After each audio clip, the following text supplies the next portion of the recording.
Yeah, and just to give you something to do while you're waiting, if you want to put your name and where you're, maybe I think most of us are from Calgary, but where you're tuning in from in the chat.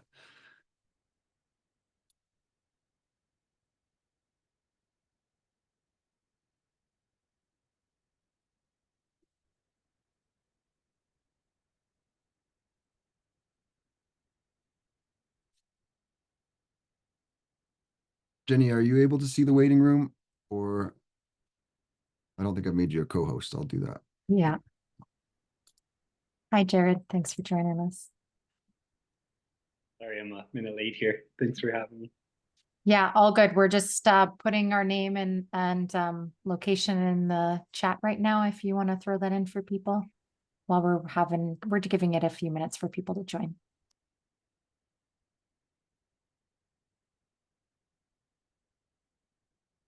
So Jenny, you're now the host. When I'm presenting, if people trickle into the waiting room, you can let them in. Hey, no problem. I'll watch for that.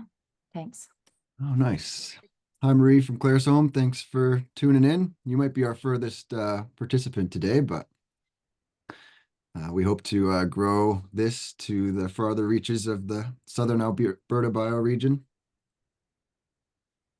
But yeah, we'll give it maybe 30 more seconds and then I'll just get started. Share my screen here.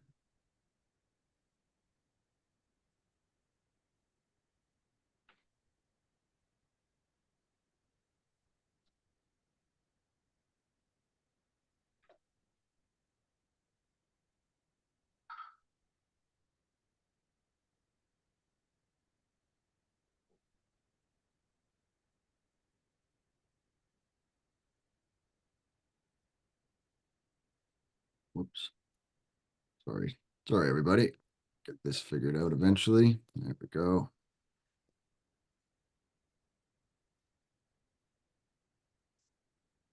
Can you see my full presentation there? Yes, you bet. All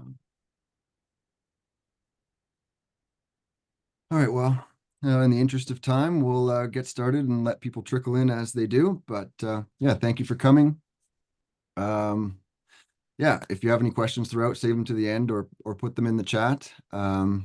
Today's agenda includes me giving a 15-minute presentation introducing Land Lovers Network, the Save Our Slopes initiative, and bioregional organizing. I'll share our vision for bioregional organizing around Alberta's watersheds and conclude with ways that you can get involved. We'll then have a Q&A session for 15 minutes or so, followed by Jenny's presentation on organizing for power and decentralized governance, which will delve into how we might organize this work and carry it effectively into the future. So thanks again for joining us, and I'll get started. So why do we need bioregional organizing? The need for bioregional organizing arises from the multiple crises we're facing today, often referred to as the poly crisis. These include environmental degradation, wealth concentration, and social inequality. The biosphere is the foundation of our economy and society, and we are increasingly disconnected from the realities of a healthy Earth system and facing imbalance and chaos. The current economic system prioritizes short-term profits, leading to the exploitation of natural resources and communities. Earth systems are being pushed to the brink by degenerative human activity, and we must find new ways of organizing human life on Earth. Bioregional organizing offers place-based solutions, enabling local stakeholders to address these challenges within their local landscape, with local participation in a network of efforts interconnected across neighboring regions and at a planetary scale. So bioregional organizing has many objectives. First, the primary objective is to regenerate the Earth with a global network of bioregions. And the only way to do this is on a local level and trusting that everyone else is doing their part. Bioregions provide a land-based and nature-directed parallel organizing structure to the current political institutions that are incapable of addressing the scale of the challenges that we are facing. Bioregionalism is rooted in working towards resilience and regeneration from the community upwards, not the government down. Bioregional financing facilities can decentralize financial governance, putting financial decisions in the hands of local communities and allowing capital to flow to meaningful on-the-ground regenerative projects. And then bioregional organizing organizes these projects into a network of regenerative projects within the bioregion, creating synergies that enhance the overall impact on a regional and planetary level. And finally, bioregional organizing supports the transition from an extractive economic system to a regenerative economy and life-sustaining society for all beings. So a bit of history on Land Lovers. Land Lovers Network is my vehicle for activating this bioregional organizing work in Southern Alberta. We are a very grassroots organization, a place for a growing community of friends and individuals, organizations passionate about respecting, protecting, and nurturing a reciprocal relationship with the land, water, and the interconnected ecosystems that sustain us. Ever since I was young, I had an inherent fascination with nature. And as I've explored various pathways in my career to integrate this love of nature and my desire, I've explored, to address, to my desire to address complex challenges we face. Like many of you, I've struggled to find alignment between meaningful work and love for the land. Throughout my career explorations, my biggest learning is that good work attracts good people and can be a powerful force for community building and positive change. But even though we were doing meaningful work, it still felt like we were shifting deck chairs on the Titanic. The change of pace of the pandemic allowed me to slow down and reconnect with the land. This led me to studying the soil food web and joining Compost Club, started by my friend Jordan here, and nurtured by a wonderful community of people, all passionate about healthy soil, food, and ecosystems. Inspired by the Compost Club community, I began hosting nature appreciation walks and plant identification walks, which reinforced my growing awareness that many people inherently love the land and desire for a deeper connection. This land lovers community inspired me to get involved in not only appreciating nature, but working to defend it. Advocacy efforts such as opposing the clear cut in the Highwood introduced me to a broader community of land lovers. While some of our actions may have temporarily paused this clear cut, land degradation is a large and complex problem. It's a territorial and bioregional challenge that requires more than a reactionary approach. Throughout this journey of reconnecting with the land, I've become more attentive to the cycles of the seasons, the moon, and the cyclical patterns present everywhere in nature. My friend Jody from Refugia Retreats introduced me to the spiral of the work that reconnects, which was started and founded by Joanna Macy. I'll read a quote here from her.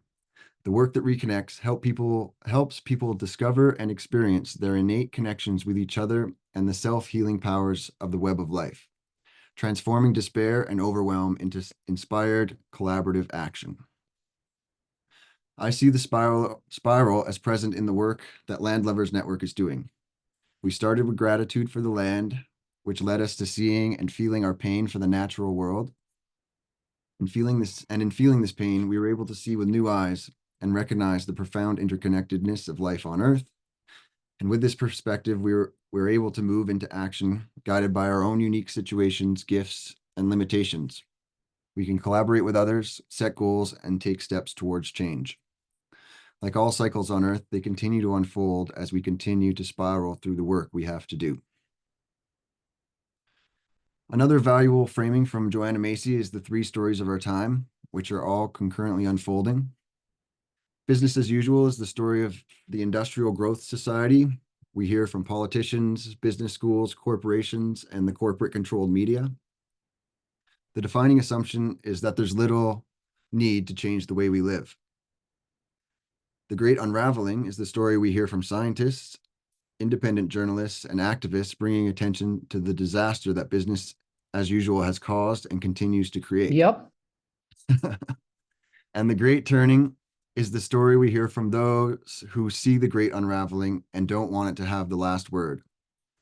The Great Turning involves the emergence of new and creative human responses that enable the transition from the industrial growth society to a life-sustaining society the central plot is about joining together and acting for the sake of life on Earth. And that's what Land Lovers seeks to do. So this leads me to today and the Save Our Slopes initiative. We have developed this landing page, website, and call to action as an entry point for citizens of Southern Alberta who care for the land and water. The objective is that this is an entry point for people to get involved in the deeper work of transitioning to that life-sustaining society through bioregional organizing. The current iteration is our first draft, and we are seeking feedback on the language and approach. So if you have any feedback or suggestions or criticisms, please let us know, and we'll happily take that feedback into account. We plan on launching this initiative widely on social media in September or so. So right now it's just somewhat on hold while we get a little more of the framework of this bioregional organizing set up and underway. Yeah, so this is just a little graphic I made to show that it is an entry point towards the 4 pillars of getting involved in bioregional organizing and community building. These 4 pillars are healing, action, learning, and organizing. But yeah, there's a lot of information to get that I could have covered in this presentation, but we're keeping it short and sweet today. So we developed this community organizing tool with the support from the Yellowstone to Yukon Conservation Initiative Partnership Grant in partnership with the Calgary Climate Hub and the Gravity Well, and we are very grateful for their early support. We seek to grow this coalition into a diverse network of allies across the bioregion. And as I mentioned, the website's just an organizing tool. However, our aim extends beyond merely writing letters to the government. We seek to develop a bioregional organizing team, which over the next 3 years will iterate and practice developing a 20-year bioregional regeneration strategy with a 100+ year vision for transitioning to that life-sustaining society here in our bioregion and across the planet in partnership with other bioregions doing this work already. So, what is a bioregion? A bioregion is more than just a geographic area. It's a place defined by natural, ecological, and cultural boundaries. We can think of these boundaries in 3 ways. Hard lines like mountain ranges, oceans, and large geographical landscape features like continental divides. Soft lines like watersheds, ecoregions, migration routes, weather patterns. Yeah, and lastly, human lines like cultural territories and historical land use. Shown here is a map of traditional Blackfoot territory. If you look at maps of First Nations languages and traditional territories, they are basically bioregional maps. Bioregions do not have hard edges. They overlap. And these edges are where cultures and trade have intersected since time immemorial. And these are templates for how to live in economic and cultural harmony with the landscape.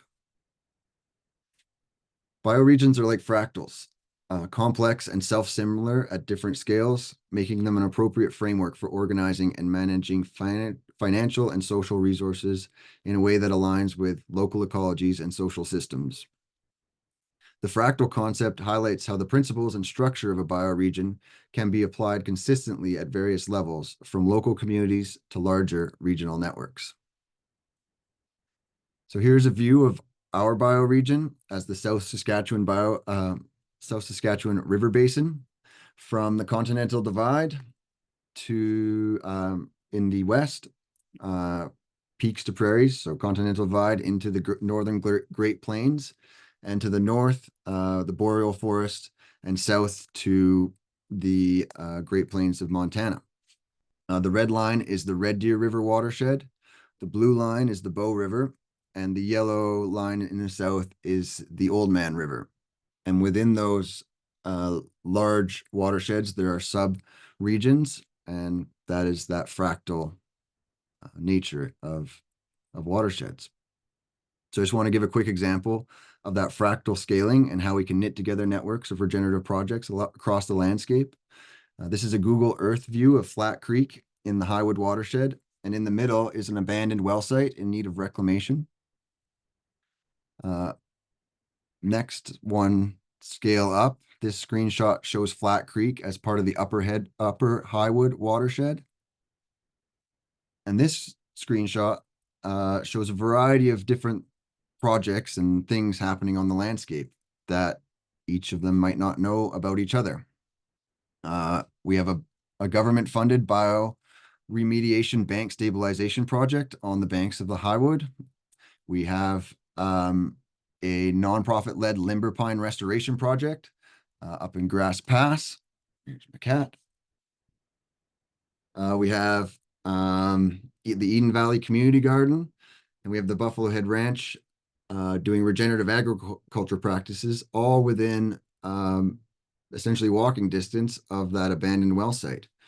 We also have clear cutting happening in the upper headwaters of the upper headwaters of the Highwood, and other different land uses that are all competing and could be communicating to develop a more cohesive plan for regenerative land use in this area. So that's just an example of this one relatively small area that is nested within a larger sub-region and overlapping with the neighboring watersheds, which is all part of our bioregion. So bioregionalism can be seen as a network of interconnected landscape projects, individuals, and communities. It starts at the smallest scale, like a single square meter of land, and extends to encompass larger regions and ecosystems, creating a holistic, fractally nested view of the landscape that we live in. And this is just another screenshot of how we are nested in on a continental scale. So what are the attributes of bioregional organizing? There's basically three pillars that, I could talk endlessly about this, but I'll just highlight these three pillars. So a learning ecosystem, which is different types of learning. There's the on-the-ground learning of understanding local plants and animals, growing food in harmony with the seasons, but also learning how to work together in collaborative ways with unlikely allies. How do we do that in a decentralized and non-hierarchical way that allows for us to effectively collaborate and maintain independence and ability to be dynamic and adaptive to situations as they arise? The next pillar is a tapestry of local projects, diversified in scale, not big mega projects like dams or anything like that, but small scale projects like beaver reintroduction or pollinator strips on next to row crops, regenerative farming activities, wetland restorations, projects that improve groundwater infiltration or restore native plants and manage invasive species. There's endless types of local projects. The only consideration being that they are regenerative or adding to the life force of that place or that single square meter of land and not degrading it. And then lastly is collaborative funding and governance. As the business as usual system continues to realize that the great unraveling is happening and cannot be denied, nation states and private capital will be unlocking and flowing large sums of money towards ecosystem regeneration. We must create efficient, transparent funding governance structures to receive and effectively distribute this money to local regenerative projects. And we need to have the transparent and effective, trustworthy infrastructure that can receive these funds, or else this money that's supposed to go towards healing ecosystems is just going to go to large corporations and continue to reinforce the system that is causing those issues. So I just want to give a quick overview. This is one of the best frameworks that is actually being deployed on large scales across the planet. It's developed by the Common Land Foundation. This is a simple overview of how they see doing landscape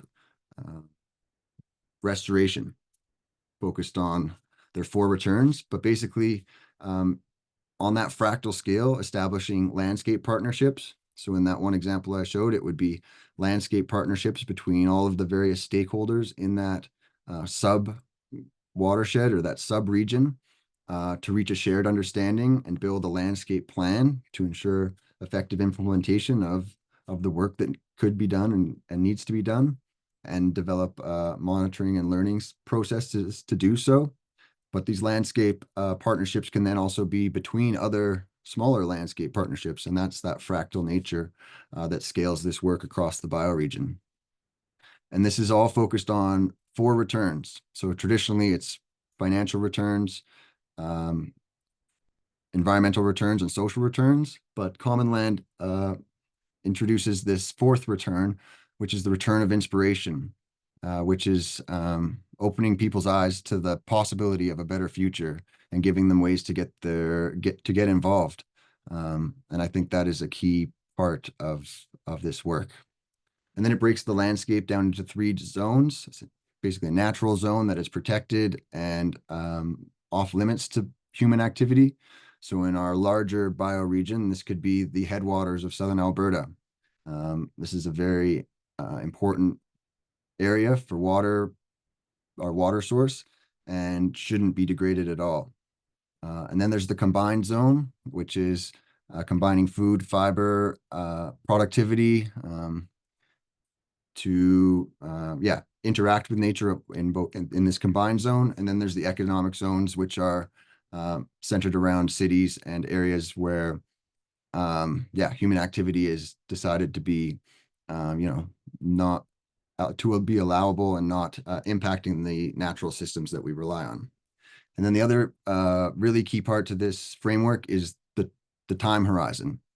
We can't be funding these things on short-term piecemeal ways. We need long-term funding structures that cross multi-generational timescales. So Common Land has a minimum of 20 years of funding that they seek to secure before they implement a landscape partnership. So there's so much more that could be talked about here, but this graphic and this process is, I think, a really effective way to describe landscape restoration in a holistic way. So the vision for bioregional organizing in the South Saskatchewan bioregion. So we are proposing to start a bioregional organizing team over the next 6 to 12 months, which will work towards a bioregional regeneration strategy. But we're at the very early stages of this, so we're seeking to identify key stakeholders and leaders in each sub-region of the larger bioregion. We want to, these stakeholders include First Nations, community leaders, citizens and residents, municipalities, businesses, landowners, and the more than human residents of animals and fish.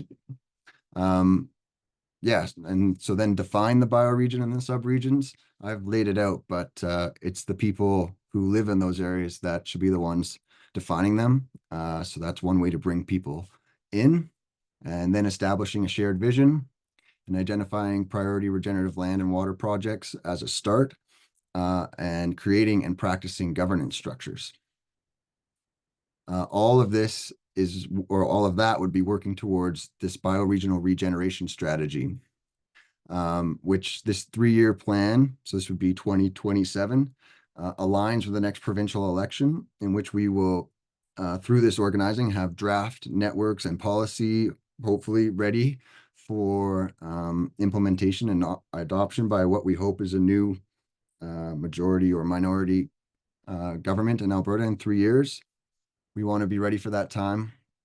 3 years is in the rapidly changing and chaotic world that we're living in. It's hard to predict what 3 years will look like from now, but we want to be ready to have a grassroots bioregional network established and cohesive, so we can be a collective voice when it comes to advocating for the rights of nature and improved land use planning and management. So that should have been my previous slide, but bioregional organizing is a big and long-term vision, multi-generations into the future. but we have to get started now. So like I said, our goal is this 3 years of community organizing to coordinate the diverse stakeholders across Southern Alberta using bioregionalism as a framework to address local issues and foster regional coordination.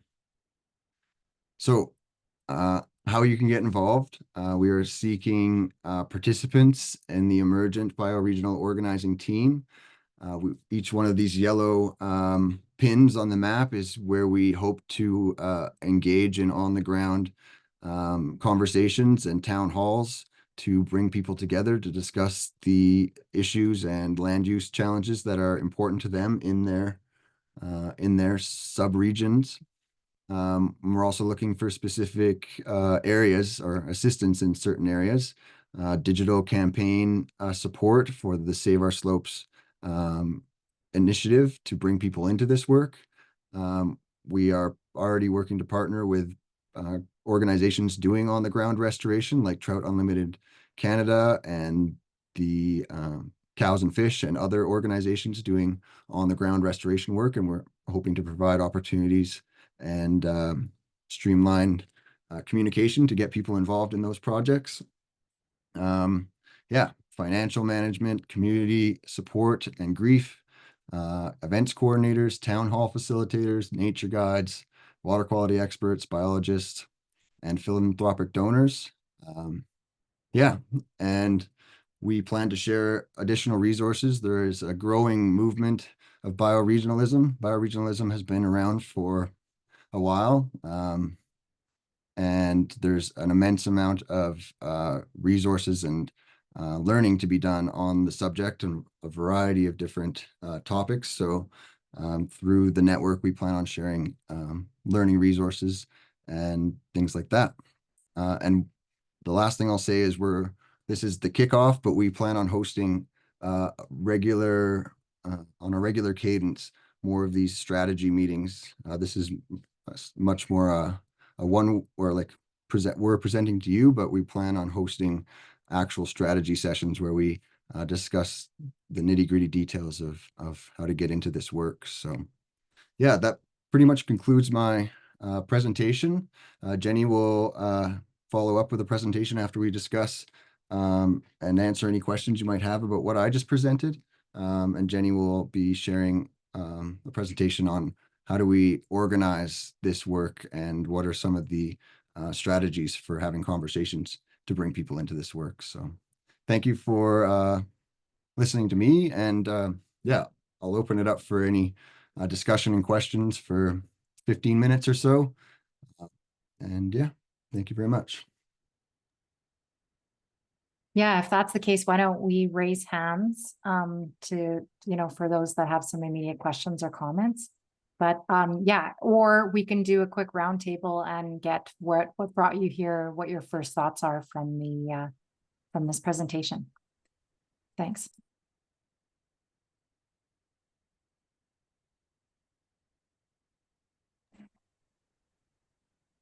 Thank you, Colleen. Yeah, please, you go first.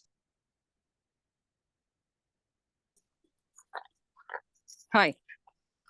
Hello. I'm just curious if you've come across in bioregional organizing how healthcare might come into play, because I know I've seen presentations on radical listening, for example, when a physician started that organization, I guess, and it has a lot of shared elements, and it seems that healthcare has very localized requirements as well. And I'm just wondering, and is so tied into people's relationship with nature, with the land and the water, and our our management of and stewardship of all of that. And I'm just wondering if you've come across that and how that might play into things and down the road here. Yeah, thank you, Colleen. Specifically, I have not come across any specific discussions or resources related to bioregional organizing on that, but I think there are so many co-benefits or the beauty of bio. Well, and we are going to get into that in the second half of our Yes. presentation. Yeah, Yeah, Jenny. Colleen, there's definitely, I completely agree. AHS, for example, does a lot of this work already for the province in terms of measuring well contamination, for example, in well water. That's something that AHS is highly involved in. So yes, I do agree that healthcare needs to be a big part of it. And when I go through my presentation, if you have any comments specifically around that, I'd greatly appreciate them for sure. Yeah, the intersectionality of community building around the place that you live has a lot of co-benefits, and of them, community support and yeah, the part of my theory of why healthcare is so challenging these days is because of our disconnection from each other. And yeah, reconnecting with each other and the land has a lot of benefits, but also when we can talk to our neighbors and are working on collective community-based things, we can fill the gaps that right now I think the healthcare system is becoming a de facto a place to go, where it's dealing with challenges that it might not have to. And like, obviously it has to deal with a lot of it's there for we need it for many things, but for some more what am I trying to say, the issues that are maybe more simple and could be solved with a conversation or a friend rather than yeah. But Jenny will speak more to this in the future, so Thanks. Yeah, and just as you're saying that, Colin, health, like our health is so fractal. It's like a fractal nature as well, our wellness, and the healthcare system often doesn't recognize that. So it seems to tie in very well. Yeah, well, many more conversations to be had on that topic, but there's, yeah, it's so many things that intersect that can intersect in this. So, yeah. Oh, go ahead, Rami. Did you have something you wanted to add? Yes, I just wanted to, can you hear me? Yep. Hopefully. Okay.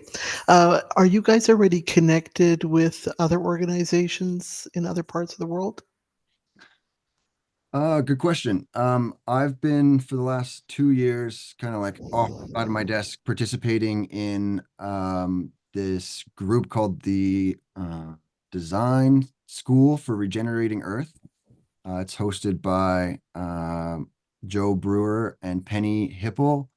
And yeah, they've been so Joe is based in Colombia, but has been going across North America on these bioregional activation tours to inspire bioregional organizing in areas like the Colorado River Basin, in Toronto, around the Great Lakes. There's a whole group of people in Cascade. Like Cascadia is maybe the modern epicenter of bioregional, the beginning of bioregionalism. There's an organization called Regenerate Cascadia. Yeah, so this work is happening. So I've been involved in that, kind of attending webinars, but not actively, following along on every step. But it's something that I would encourage if you're interested in learning more and getting more involved. That design school, that's the name, Design School for Regenerating Earth. It's hosted on Mighty Networks.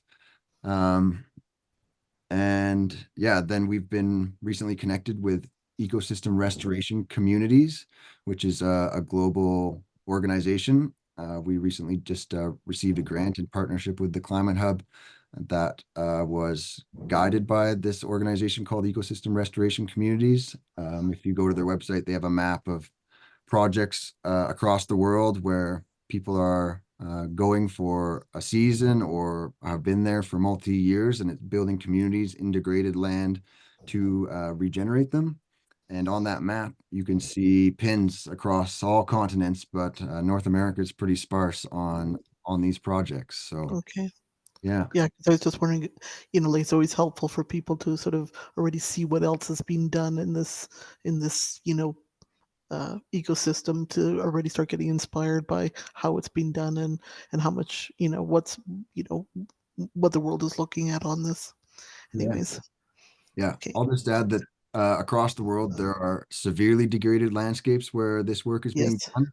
And I would Okay. say we are pretty lucky in our area that we're not that degraded yet. But if we continue down this pathway um, without coming together to organize to protect the land and water, we're on our way to becoming Right. those severely degraded landscapes. Right. And I'll just take a moment just to introduce myself a little bit further. I'm the former Green Party leader of Alberta, and I also ran at the 2015 federal election as the Green Party of Canada candidate in the Foothills region, which is basically 90% of what you just showed on that map. And so I spent 15 months in the community, really talking to, from top to bottom, east to west about all of these kinds of issues. So I certainly, have a lot of, personal insight in, the peoples and things that are being going on there. Anyways, just thought I'd let you know. Okay, thanks. Thank you for the work you've done, and we look forward to connecting further. Yes, thank you for being here, Rami. Alan, did you have something you wanted to weigh on? Can you hear me? Yep. Okay. Yeah. With the gravity well, what we're trying to develop is the Big Hill Creek Provincial Park. We're trying to make sure that we can it's early in the pilot phase, but basically we're going to try and establish connections with public lands and the various organizations. So we're going to establish a stakeholder engagement program first off. So going to have a series of events, town halls type things. And then the next step will be the establishment of a restoration plan, followed by the implementation of a plan on a small scale, like you were mentioning, just to start. I'm just going to pick one area to focus, and then once we can provide proof of concept, then and people see that it's a good idea, then maybe we can expand a little bit further. And then we'll continue to use social media and media as a whole to kind of share those plans as they come to fruition, and again, to demonstrate proof of concept and maybe develop a little bit of inspiration for other people. As far as organizations and institutions, with regards to the federal government, we're going to be looking at Department of Fisheries and Oceans, the Environment and Climate Change Canada, Energy and Natural Resources, and we may contact Blake Richards, who's a member of Parliament with the Banff Airdrie areas. Then with the Alberta government, we're going to look at forestry and parks, energy and minerals, environment and protected areas, agriculture and irrigation, fish and wildlife, as well as there's a connection there, Peter Guthrie. With the municipal governments, we're going to be looking at Rocket View City Council and Cochrane Town Council. And then we will be contacting Jerry Beats again, Vivian Ferris, and I hope I don't butcher her name, Liz Carrigan. Please.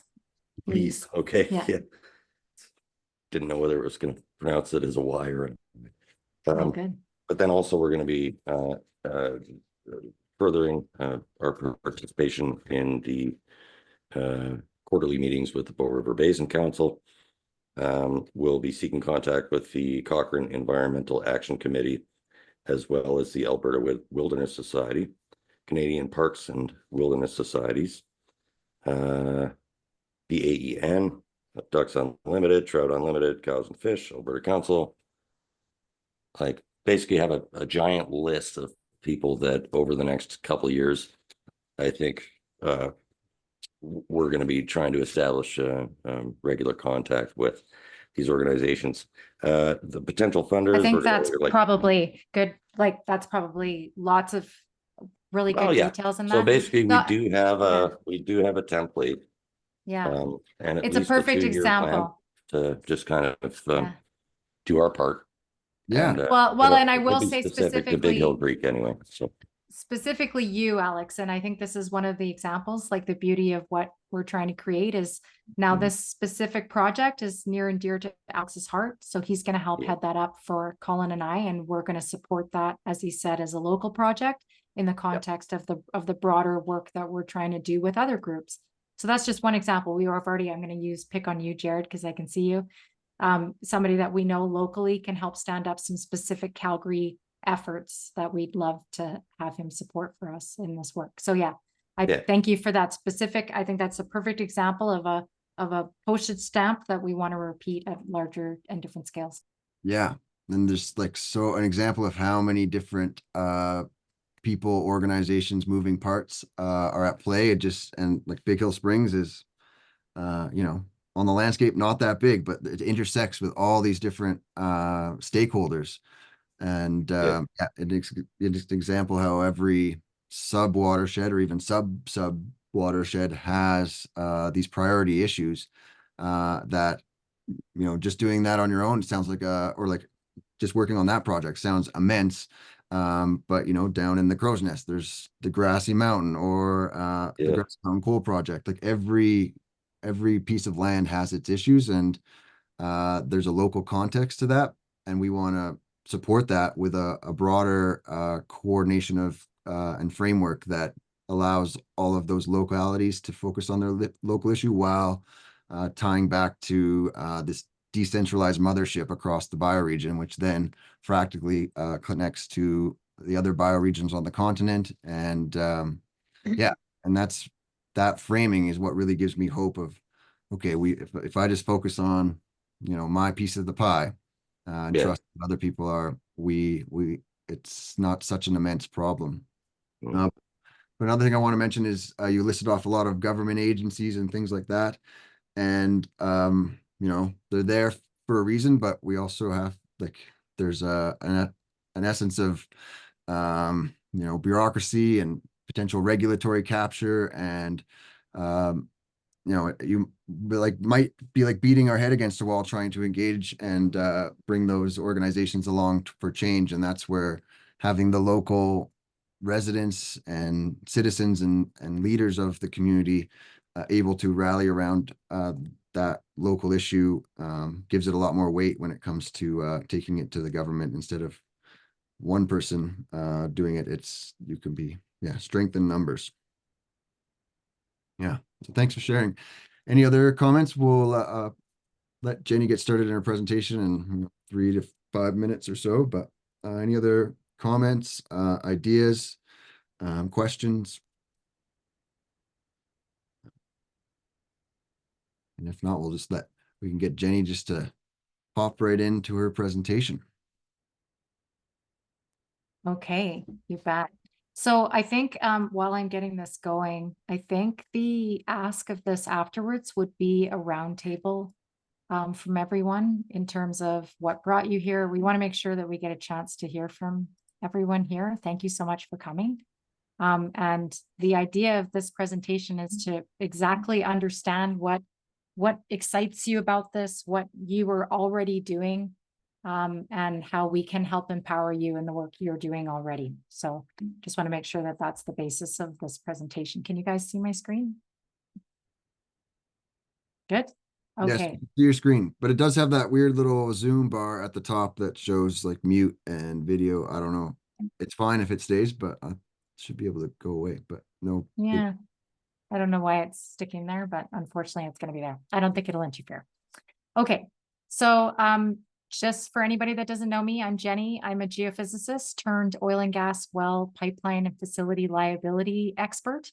That concluded in 2022 after 22 years in the oil and gas industry. And my conclusion was that honoring land use laws, both regional and sub-regional, is the best way to solve the planetary crisis. So Colin and I, as he said, found each other through the Calgary Climate Hub and are building solidarity through mutual understanding of this challenge and opportunity.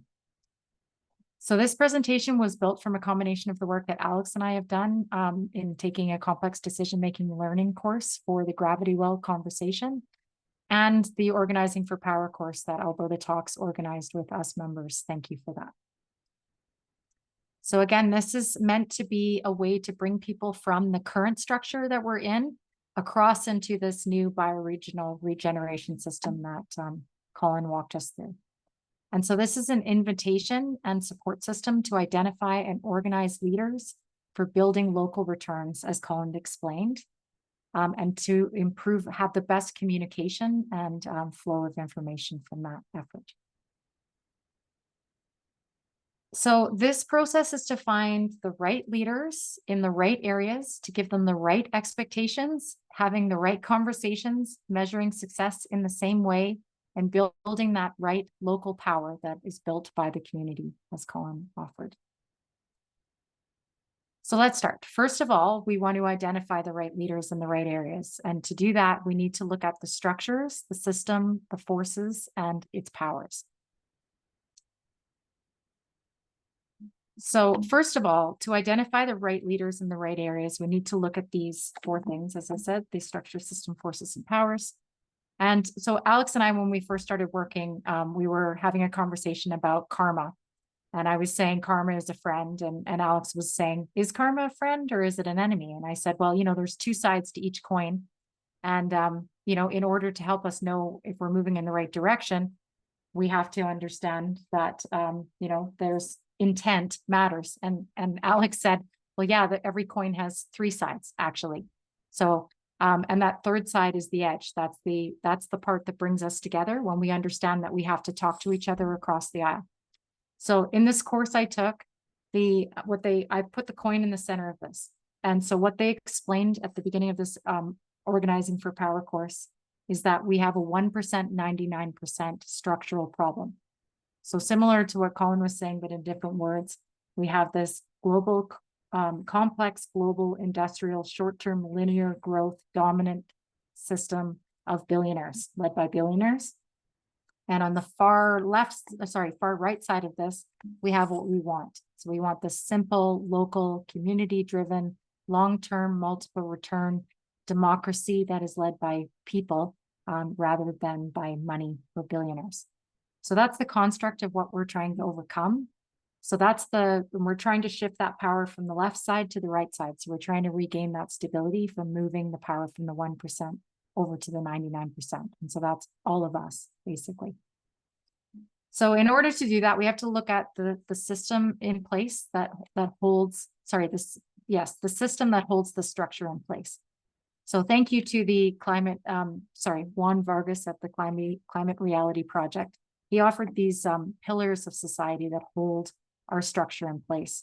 So those pillars are, we have laws, we have owners, we have media, we have businesses, we have our healthcare system, our education system, and we have our organizations.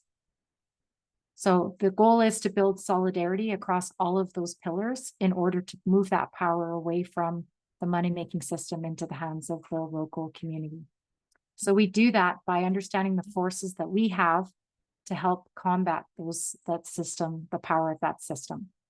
So that is, we need to find out people that are educated in ecology, in land use laws, in land use care, and in ways of bringing, as somebody mentioned earlier, people together in terms of the social concepts that are needed in this space as well. So not just education and ecology, but social ecology, excuse me. We are the buyers, so we can organize ourselves in terms of buyership.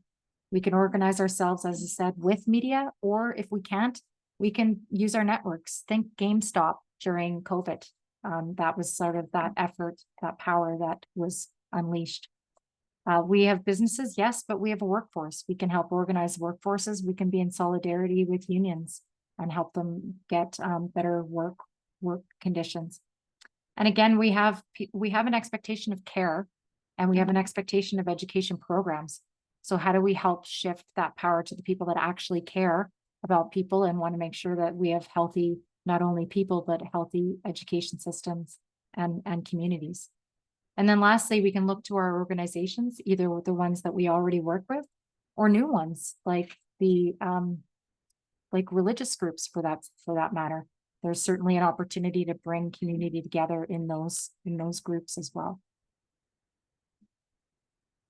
So once we know the abilities that we're trying to look at to people for, and like I said, across the aisle to address.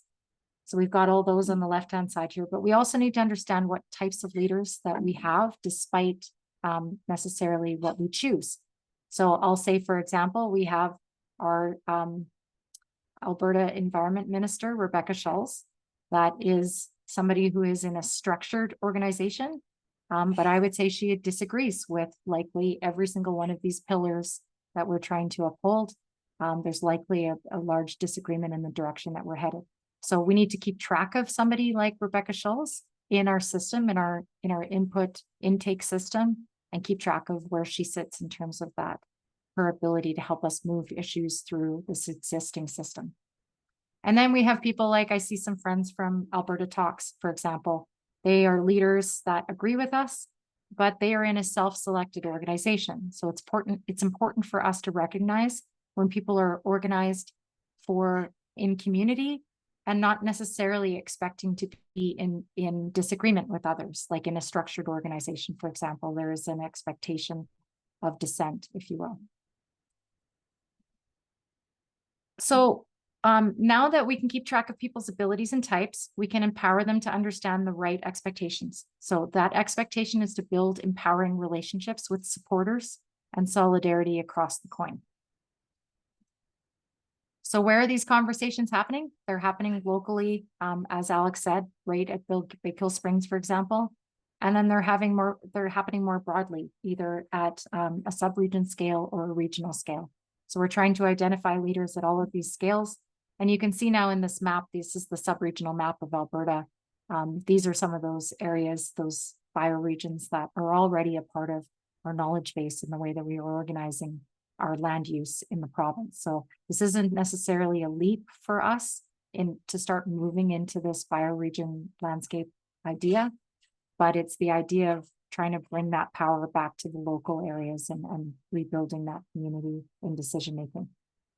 But of course, these conversations need to be happening with the current decision makers across the aisle. So what is the conversation about? Well, it's about who are our leaders? Everybody you're talking to is a leader of some type. So that is the first assumption. And it's all about this empowering relationship building to seek more leaders on location across those pillars and in the sub-region or at a regional scale. And so what does the right conversation look like? Let's talk about that. So first, we have to center the issue and the opportunity around the person. So around you and your community. So everyone you're speaking to, it's about your community, your issue, your action, your expectation. And again, it's clear in which category you're trying to discuss something with them. So it's one of these forces that we're trying to tap into. Are they knowledgeable in ecology or land use or in solidarity or social justice movements? Are they someone who's an owner and you're trying to tell them that buyers don't want what they're selling? Is it someone who's a business owner and you're telling them their workforce is unhappy or helping a union stand up, as I was saying earlier? Is it teachers or healthcare workers that you're trying to get behind to stand up for better care and better education programs? Or is it a different community organization like the Calgary Alliance for the Common Good? And we're trying to get them to use their community of organizations and stand up these issues for us. So it's always understanding that we're framing the issue around the person we're speaking to. And once you know that, then what is the flow of the conversation? So this is to help always root yourself before having a conversation on behalf of this alliance, is that you're calling them with this in mind. So you lead with starting with your shared dream. So if I were calling Rebecca Schulz, our environment minister, I would point out our need for social ecological stability. So in simple terms, we all need water. We all need food system to keep us going. This is the basis of the conversation that I would be having with her. Well, what does success look like for us in that? It's the government no longer developing, rather focused on restoration and regeneration in the province. How might we inspire others? Well, it's who are the decision makers that are going to change her position on this issue? Who do we have to help her bring along in order to help us move this issue further along? And then we ask something of her. We tell her that there's an expectation, either we've got a letter of 1,000 signatures ready and it's about to come across her desk, and we're expecting her to stop, using water for industry purposes and instead spend any infrastructure money on the eastern slopes. That is to me a very specific ask of what we're having. And then once she knows what we want, we backstop and say, what are the issues going to be from what we're asking of you? And then we press again and we say, okay, based on these expectations of pushback or whatever else, this is what we're asking of you. This is what we're doing. And there's an expectation that the next time you speak with Rebecca Schulz, that this conversation continues from where it left off. So you can imagine if this was somebody that is a supporter, then we're just looking to help understand what is their biggest strength and how can we help facilitate you in what you're already doing to help build power in your community. So now how do we chart progress as we're, having these conversations? How do we make sure that we're measuring the right things and that we're moving in the right direction? Well, we're having follow-up communication. So as Colin said, we're going to have this meeting every couple of weeks. It would be great at some point if this was a meeting of leaders talking about their projects or giving highlights, and we can just hit on the questions as to where we are at in each of these projects. But remember that everyone's a leader. So those that are organizing, those that are members, the officials, volunteers, supporters, and organizations. These are the ongoing conversations. And again, we're building that local power with the goal that everyone that we speak to understands that we are after that simple, local, community, long-term, multiple return democratic group of decision makers, excuse me. And how will we know that? Well, so we're going to be looking at the leaders at what they do in terms of getting things done. Are they connecting people? Are they bridging gaps between people and community organizations? Are they asking the difficult questions, and are they having healthy conversations around those difficult questions? So, for example, if I were to ask Will to reach out to Mark and take an action that we both want, and Will were to come back and say, oh, Darren is going to do it or did it. And so then my question would be, well, why is that? Why did Darren do it? Well, Darren went to speaks to Mark all the time, and he got him to do this action. And now we're going to do XYZ towards our shared goal. So there's an example of a person who understands how to delegate in a good way. So that Will would still be your leader. However, had Will said, Darren is just better at this and I don't have time to do the work, then you now know that Darren is your leader and not Will. So it's being very democratic about the way, I'll get to this next slide, that there is an expectation of delivery around leadership. And that is honored through this democratic process where we are transparent as well and looking for input. Okay, and so now that we know that, how we're going to be charting progress, then it's a matter of how do we measure success? How do we know that this shared success is well understood between all of us? Well, so these measures of success have to be based on these 6 things I've outlined. So we're measuring success by participation. Is it increasing? Is it healthy? Are people talking to each other? And then are we educating people? Are people learning? Are they coming into this and they're helping the other people learn? That's how we measure education. Are we making more connections? As I said, are we seeing more groups? Are we talking to more people? How many more people and organizations are coming into this with us? And then do we actually have plans? So do we have funding in place? Do we have plans with that funding? Do we have projects outlined that we're building off of these plans? This is a great sign that we're moving in the right direction. And finally, we're seeing those local returns. So those triple returns where the environment is improving, the economy is improving, and people's well-being is improving as well. So that's the process. We want to make sure we're setting up the right leaders in the right areas with the right expectations, having the right conversations, measuring in the right way, and building that local power. But please remember that this is a collective intelligent exercise. So there's no artificial intelligence. It's us and our collective intelligence that will make this work. So what I mean by that is if Colin and I are running with something, we're no different than the processes that have failed before us because we need to be bringing in your ideas and the work that we're doing. So start by, please take this, use it, tell a friend, tell us what you want to do, tell us where you want to lead. And thank you very much for letting me share this with you. stop sharing. Thank you very much, Jenny. You bet. So yeah, I would really appreciate it if we could do a roundtable and get everybody's sort of immediate thoughts, what brought you here, and how you see us working together, or how we can support you in what you're doing, like you just offered. So I'm going to kick us off. I see Marie Aiken, you're my first person on the screen, so maybe I'll just follow that going forward, if that's okay. Okay, yeah, no, that's good. Can you hear me? Yep. Okay, good. I am part of a group of there's about 10 of us right now. We call ourselves the Watershed Crew, and not necessarily because of the watershed issues, but because we were trying to put together a conversation with locals around us. We're all, most of us are retired. We wanted to start a grassroots community organization to get conversation going on issues that are affecting us. And one was water, but there's a whole slew of issues like healthcare and education and you name it. So the Watershed Crew name came from, we were hoping people would get a watershed moment out of some of the stuff that we do. We put on an event back in April. It was incredibly well attended. We were very lucky because we were flying by the seat of our pants. We've never done any of this.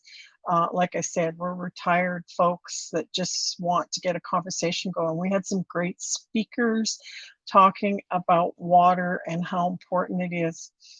We are hoping to have a follow-up this fall sometime. And we just don't have it completely organized or how the format's going to be.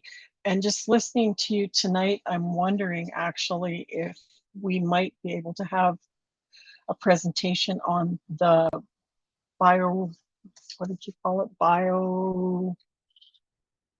Bioregional organizing, some of that strategy. Now, we were supposed to have a meeting tomorrow. I'm not sure if that's going to go ahead because one of our keynote speakers that was coming to our meeting, she's kind of the one who got us going on this. She's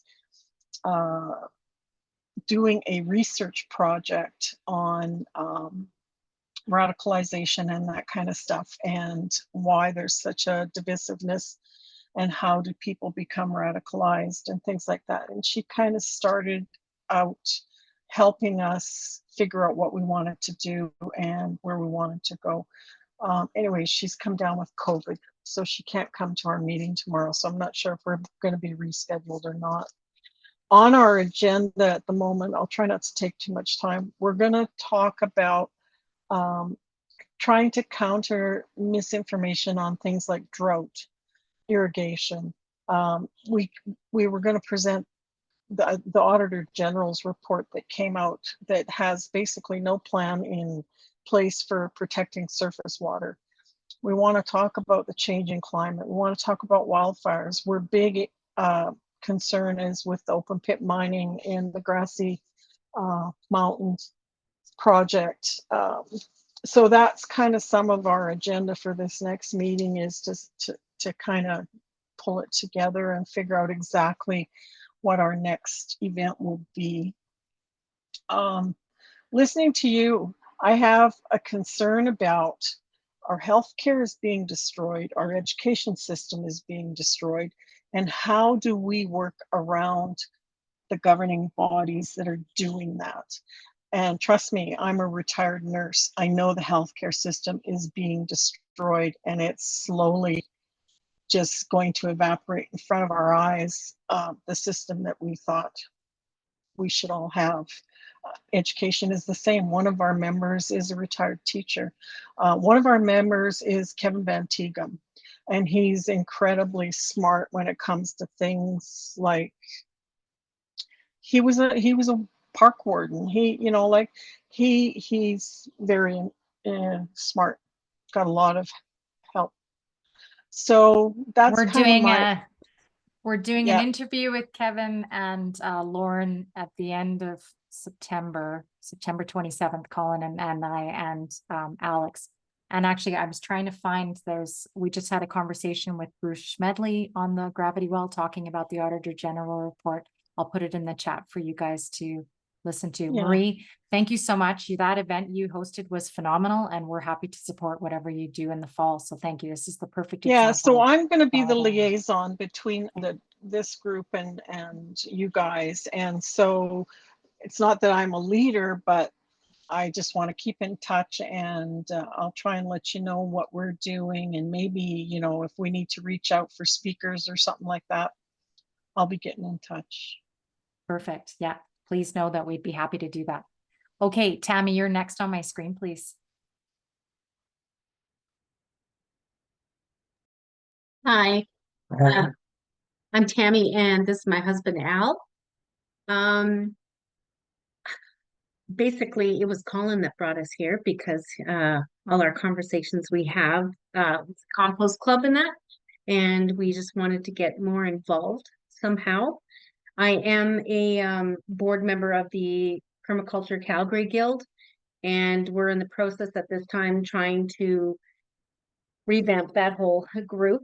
And so this would probably be a good sort of a good partnership too with this group.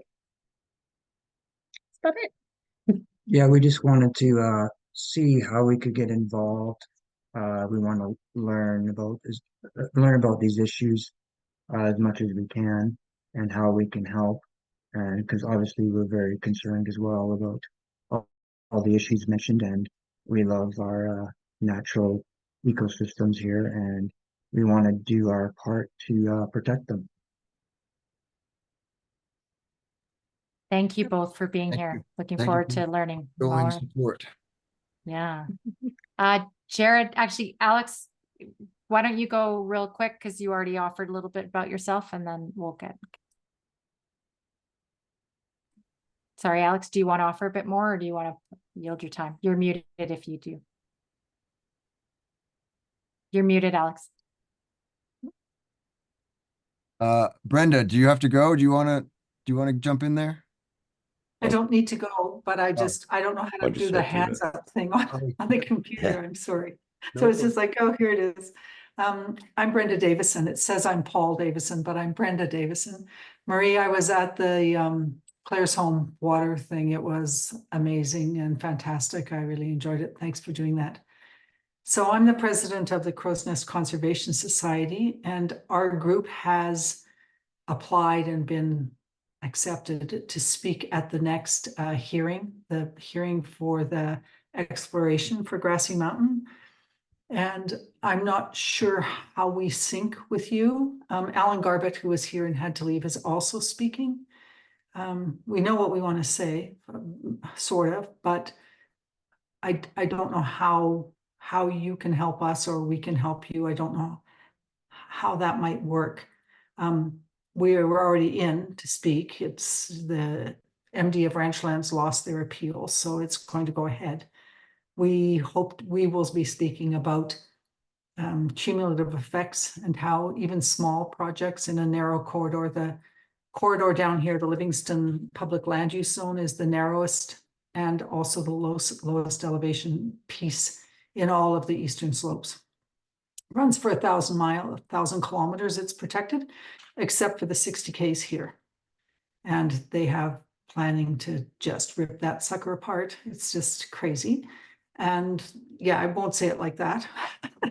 At the AER, I promise to be not quite so mad about it, but yeah, possibly, I mean, the things we're going to look at is how wildlife has been chased off the prairies. The last sort of habitat lies along the Rocky Mountains. Here is the link between Waterton and K Country, Castle and K Country.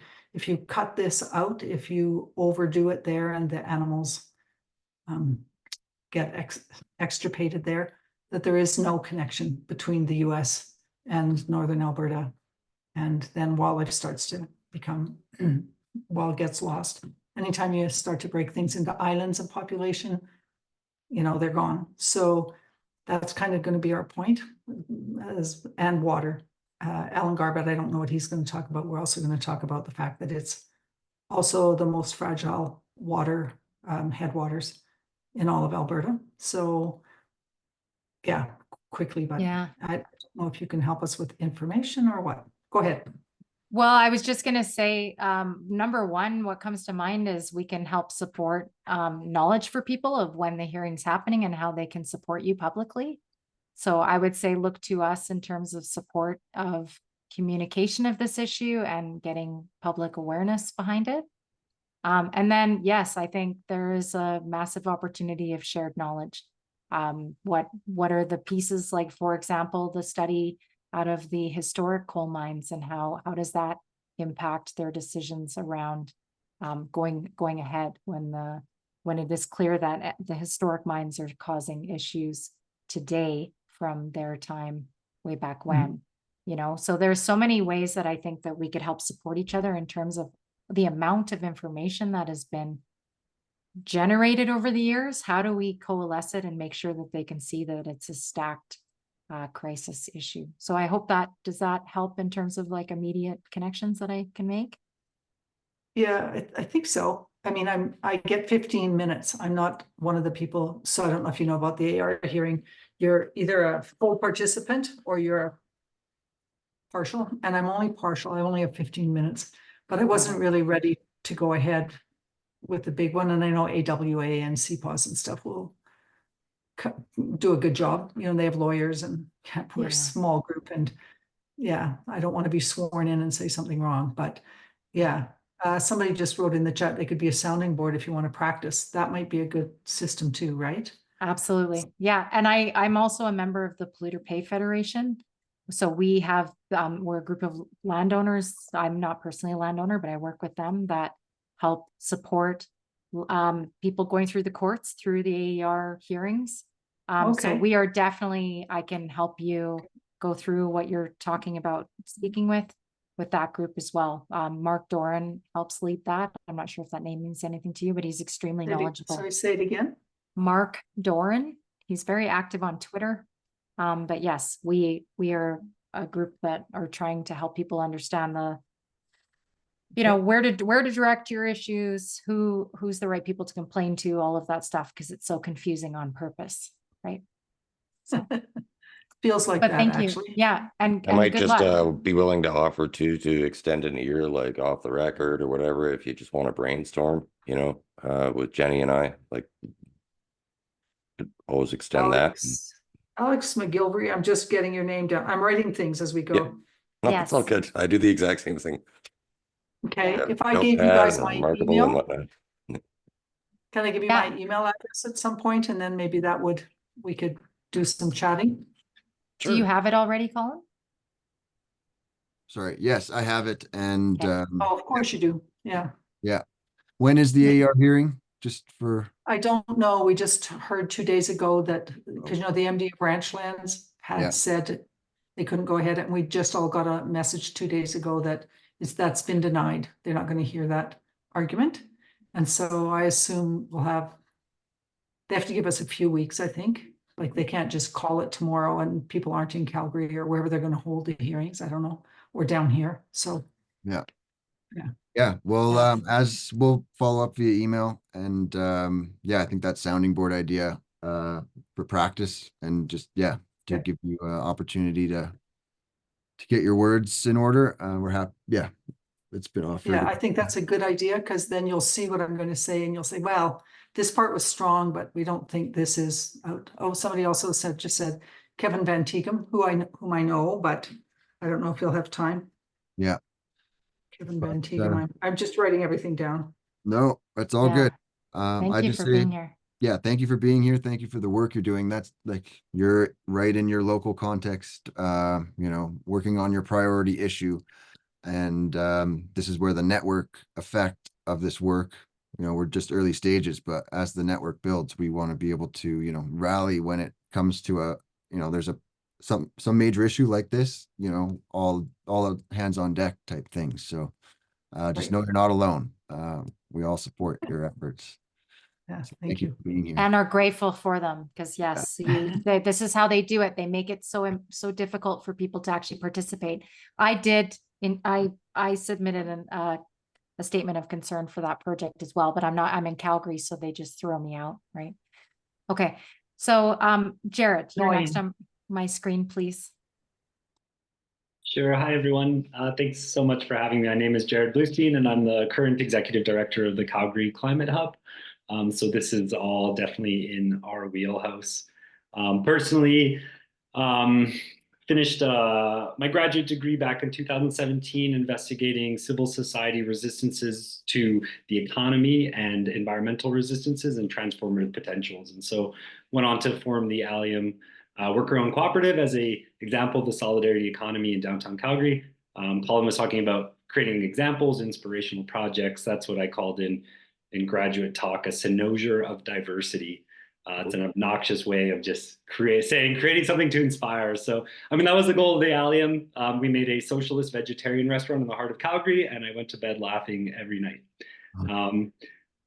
I've since found myself here at the Hub kind of just recently this year. And, the whole point of the Hub is to empower and educate and support citizens to take climate actions on things they care about. So I just completed a pretty major overhaul of our strategic plan and our organizational structure, and the nature node, which is what Jenny and Colin have been part of historically and include great people like Drew Farrell and Sadiq and others. It has affirmed its desire to do eco restoration and eco diversity work well into the future. And so I see this as being a huge potential for the Hub and other interested volunteers, and something that I would love to just continue supporting as much as possible. So my hope is we can empower other interested folks through the nature node at the Hub to take on projects that maybe deal more with municipal watersheds and more Calgary focused projects. And I'm just excited to see how this evolves and some really neat potentials in the future. So yeah, happy to be here. Thanks. Thank you. Joey, you're next on my screen, if you don't mind introducing yourself. Nice to see you again. Hi. Just wanted to start by saying thank you, Jenny and Colin, for offering this and for getting this going. I found it very inspiring with what both of you said. And personally, my name is Joey. Personally, I have I've kind of over the past few years, I've gotten more and more interested in the bioregion.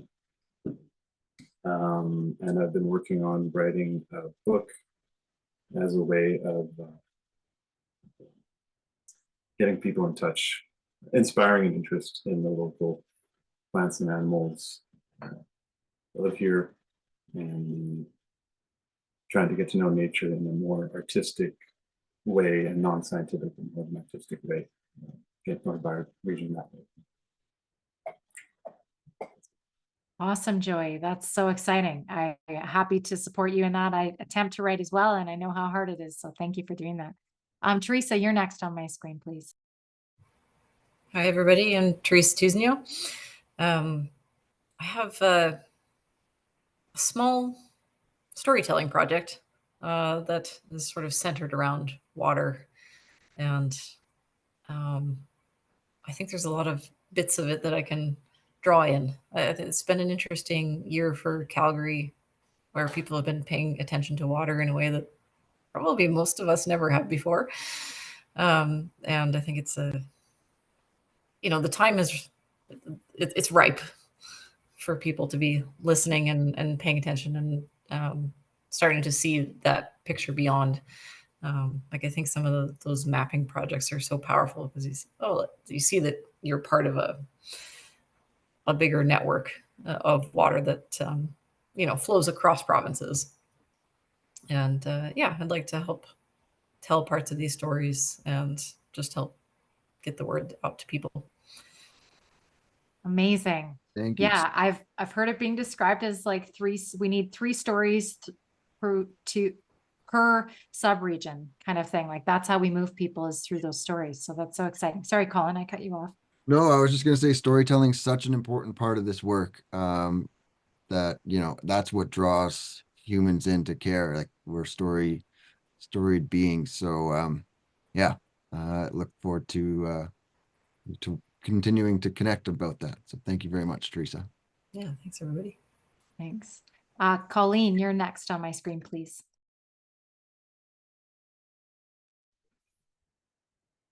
Right. Well, I don't have a association with any group or project per se, but I just want to be a hand on deck. And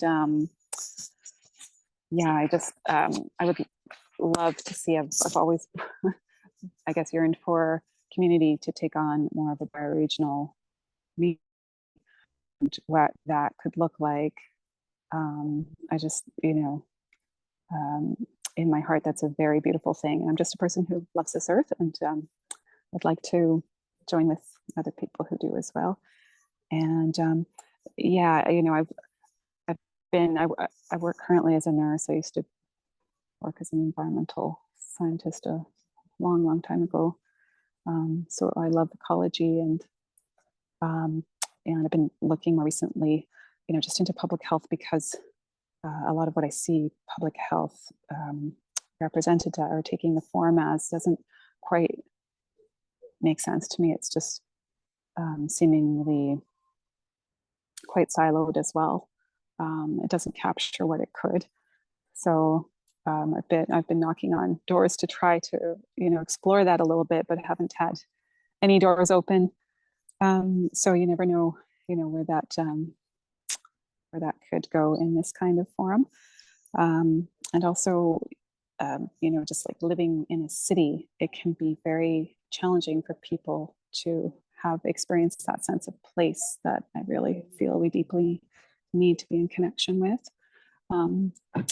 So yeah, in terms of justice and environmental justice, and I would love to link arms with any of that.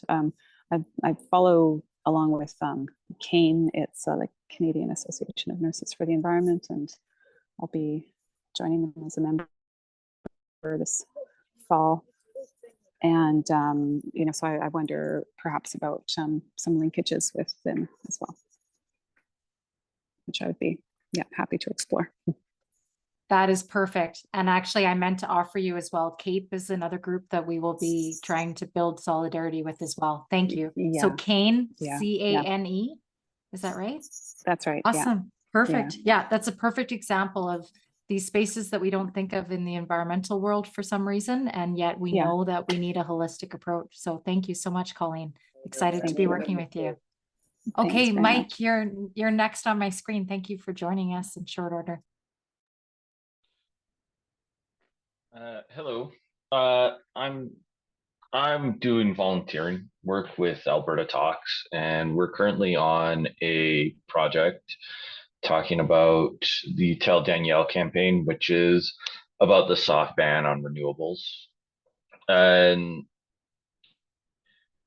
that one is really close to my heart because it's something that I've wrapped my head around, and seeing our way out of this fossil fuel dependent economy in the province as a whole. And well, and of course our government is currently trying to throttle it, and I'm working with the group to build pressure on the constituency level. So right now in the Boness, we're only doing volunteering once every 2 weeks right now.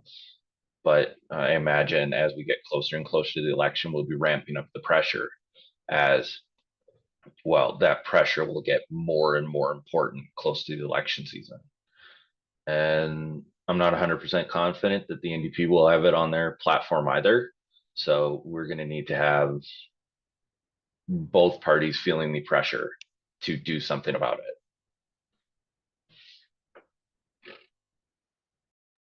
Yeah. Thank you very much for the work that you're doing with Alberta Talks, Mike, and thank you for being here. Yeah, another great space for anybody on here that isn't aware of Alberta Talks. Look them up, or look up the telldanielle.ca campaign. It's a great way to be at the doors talking about whatever issues coming up for them. But I have to say, the reception for it is quite high these days. And it's also surprising how few people know that moratorium is in place. So between those two things, it is a nice way to connect with your neighbors and help them learn something. So that's that education piece there. Sorry, I'm going on now. Okay, Rami, did you have some other things you wanted to offer as we go around?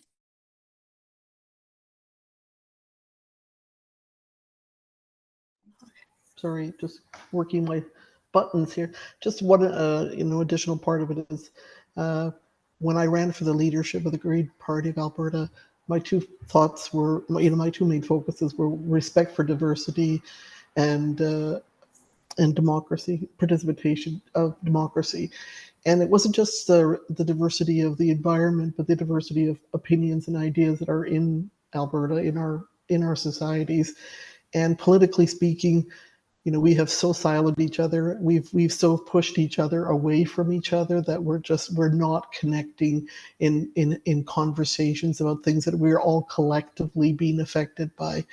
And so, my focus would be in what you guys are doing here is how we do actionable things in the political landscape. So how do we take what we are all experiencing on the ground and actually affect change in our political environment? And so when we're, even several people here talking about, waiting for the next election, and the way our system is currently lined up is that is not the way we should be able to affect change in our government.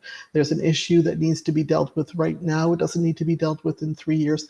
And I've worked with the Alberta Party, I've worked with the NDP, I've worked with the Liberal Party. I just have never worked with the UCP. But in all of these cases, they're all suffering from the same organizational myopia about how they deal with issues that are affecting all of us citizenry. And that, we're seeing that around the world, that things have to come to a head, and this is where my focus is on how we actually have democracy and how we can bring our issues to the table and have the government respond to our needs, not the other way around, not us responding to the government like the moratorium. We shouldn't be responding to them. They should be responding to us, and we need to start being able to show our governments we have the capacity to do that. We have the capacity to create a comprehensive statement and pathway for what we want to change in whatever subject matter that is currently in need of addressing. So that's where my focus is. And yeah, thrilled to be working with you. Thanks for inviting me to this, and I'm very inspired by all of these people's activities.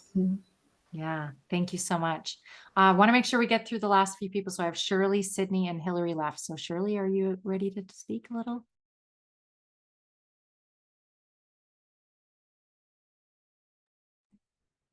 Okay, can you hear me?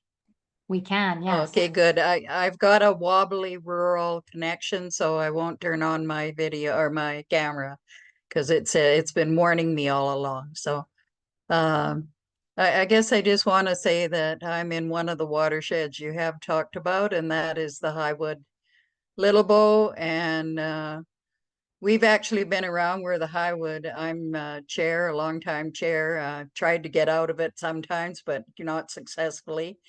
And so I have been involved since 2001, actually. So we've been around a while. And interestingly enough, foundation members have stuck it out throughout the whole. And maybe it's because we had some success in actually developing the Highwood Water Management Plan, which dealt with dealing with surface water, how to share it, and to do it sustainably. But did not include the headwaters at that time, because that was how it was set up. But we did actually come up with a policy document on how to deal with water sharing, and that it has to be followed by the government, has to be part of the decision making in any water management decision. So that was a big win for us. And we have also been quite successful in our efforts to take a look at how water license transfers can come back and bite us and change how water patterns get used and undermine our management plan and its goals.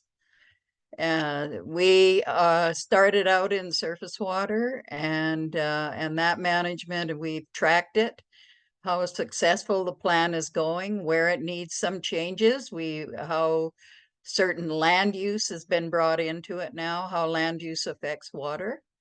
So we have brought that in, and that is part of it. But where we're at now is looking at the groundwater surface water connection.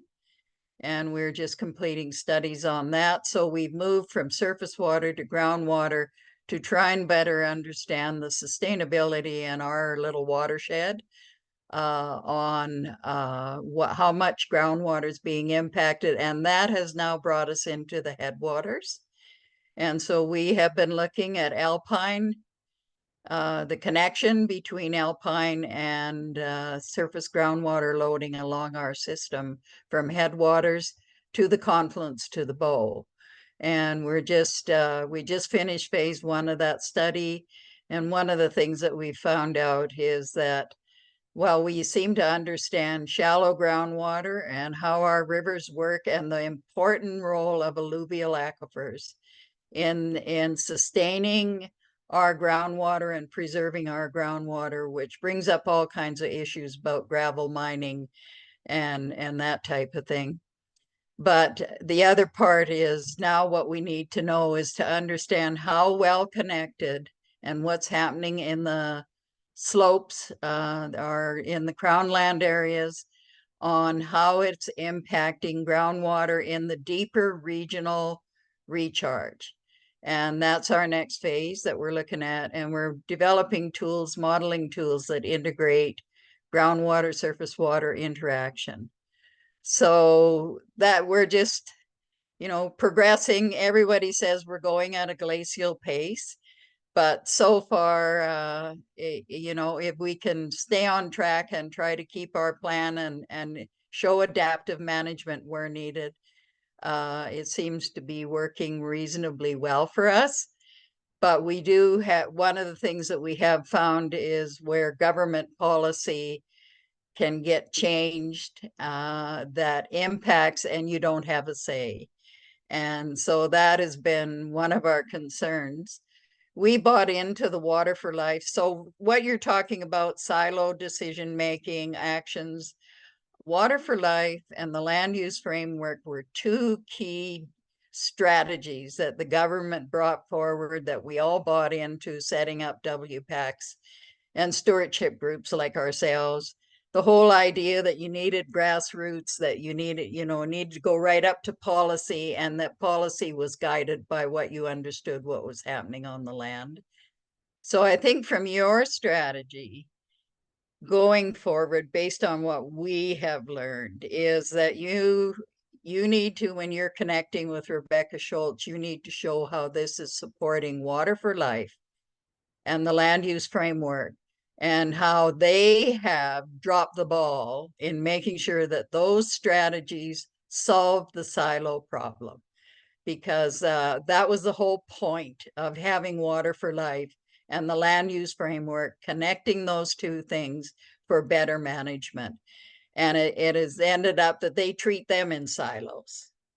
And they don't make the connection, even though we had, and I participated, in the Alberta Water Council, up in I was a foundation person in the Water for Life, and I was on the Land Use Framework Decision Committee.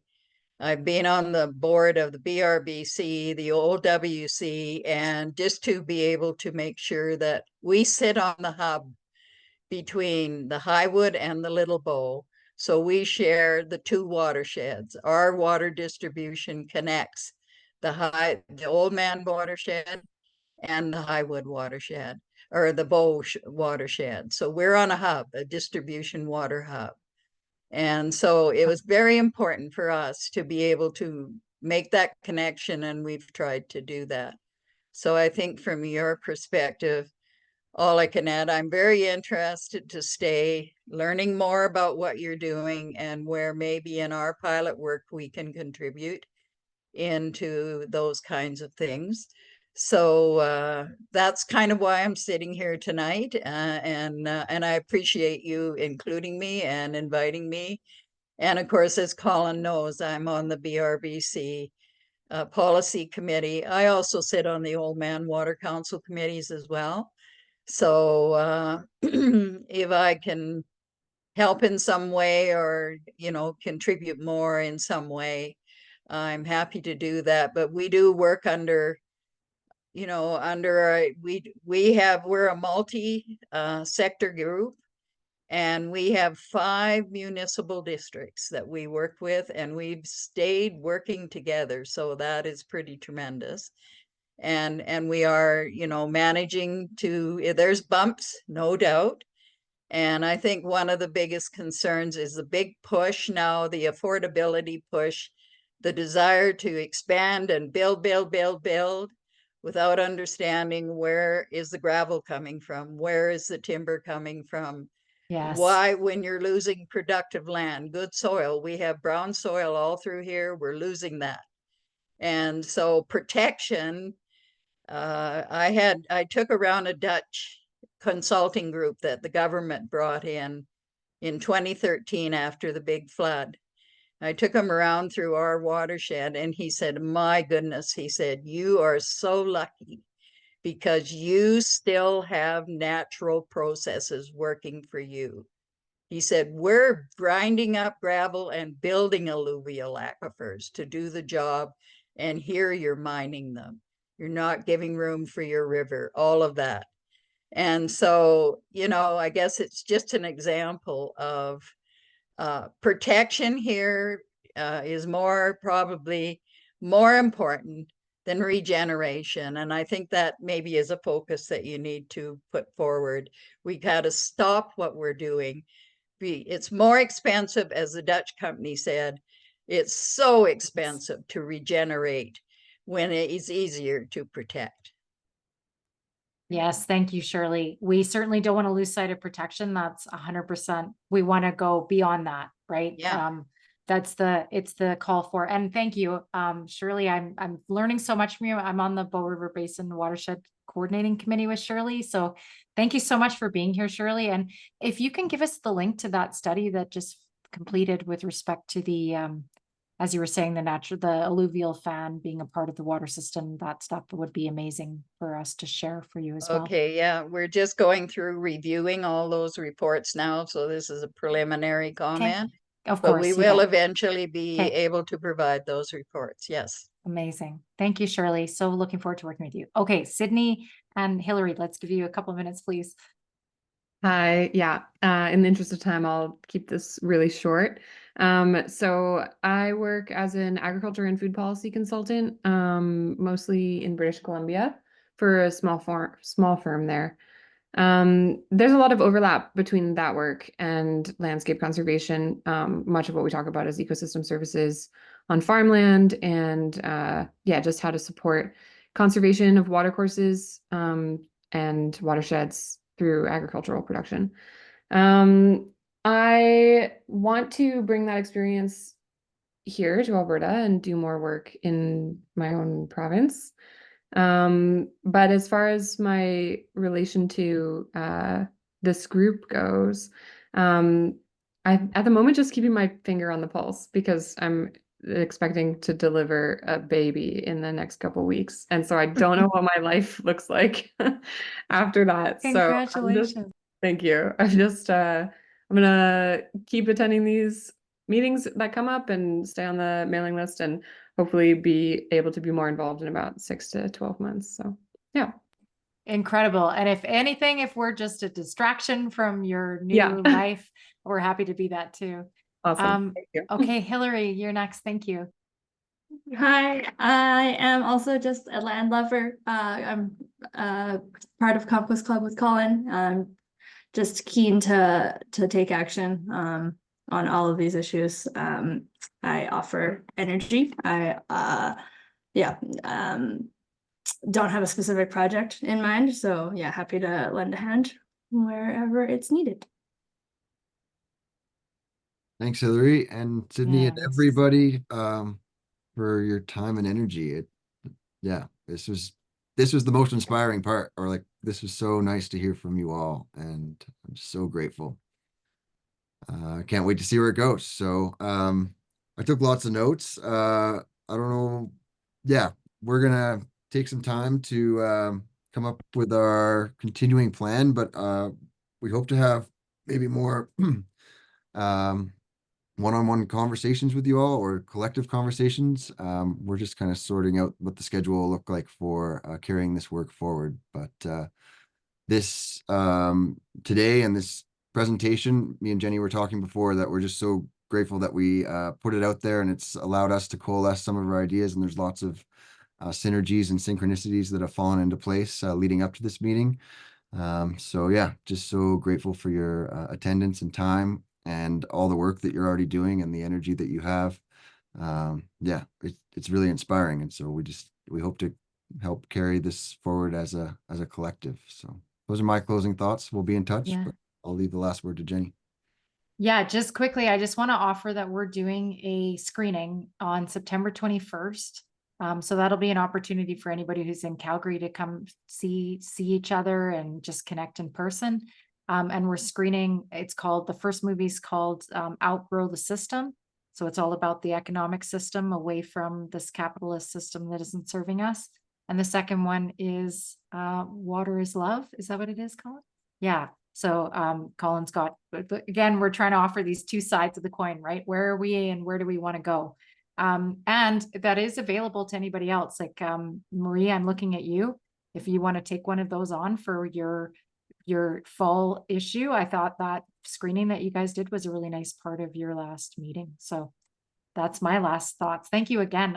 This was such a great turnout, super inspiring, and I look forward to any feedback. Please send it our way afterwards as well. We're open to it. Thank you. Thanks so much, guys. Can't wait for next steps. Yes, thank you. And oh yeah, nice. Yeah, the link in the chat, Shirley, but I'll send it to you via email, the Auditor General video. Yeah, thank you. And thank you for all the work you've done and doing. Yeah. Yeah. Bye. Take care. Thank you guys. Bye.